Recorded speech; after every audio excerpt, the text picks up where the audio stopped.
This movie has no plot whatsoever. How do you do that? I don't understand how you make a 2+ hour movie with no plot whatsoever.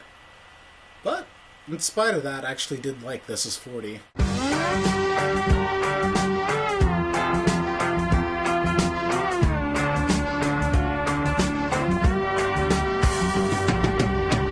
With This Is 40, Judd Apatow wanted to revisit Pete and Debbie, two side characters from the movie Knocked Up, played once again by Paul Rudd and Leslie Mann, and show them handling turning 40. And what we get here is a slice of life dramedy about a couple that's struggling with their marriage, struggling with their mortgage, handling their struggling businesses, their relationship with their kids, their relationships with their parents, and just their relationships with themselves. But like I said in the opening, this movie really has no plot. Like, everything I mentioned that's in the movie is just stuff that happens. Judd Apatow was clearly aiming to make a movie that played out a lot like real life, and he did that, but in the process he also made a really flawed movie. This movie has no first act, no second act, and no real third act, but they somehow managed to fit in this really weird climax, and then the movie kind of just ends. But despite being flawed as a movie, like, it still makes some really strong points about life and marriage and just getting to that age. And I can't help but think, yeah, I really don't want to go through with that. And in addition to some of the insight, you'll get some pretty good acting from this movie. Paul Rudd and Leslie Mann have some great chemistry. Judd Apatow is really good at directing other guys, more specifically his friends, to make out with his wife. Albert Brooks and John Lithgow play Pete and Debbie's respective parents. Judd Apatow's real-life children play Pete and Debbie's daughters. Other characters in the movie are also played by Melissa McCarthy, Jason Segel, and Lena Dunham. And you know who really impressed me in this movie, surprisingly?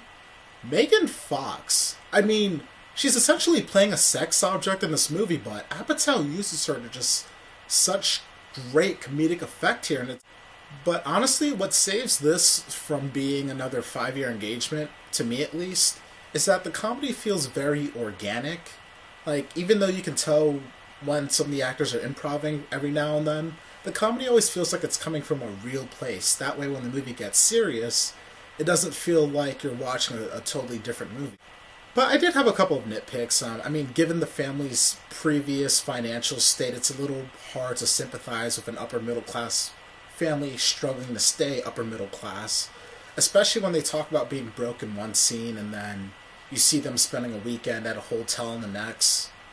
And I would have at least liked for them to mention Seth Rogen and Katherine Heigl's characters from Knocked Up, considering that they're celebrating their 40th birthday, and you'd think that the sister would have been relevant at some point. And the movie really should have been under 2 hours. I mean, at one point I checked my watch, not because I was bored, but I had lost all sense of time watching this movie, and I couldn't tell where I was in it, and it turns out there was only like 20 minutes left.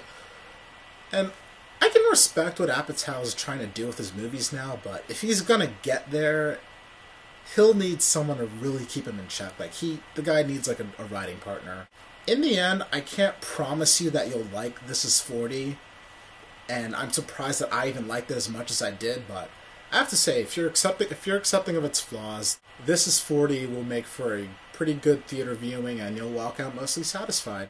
Feel free to share your thoughts on the movie in the comments section, and if you like this review and you want to see more, feel free to subscribe. I'd really appreciate it.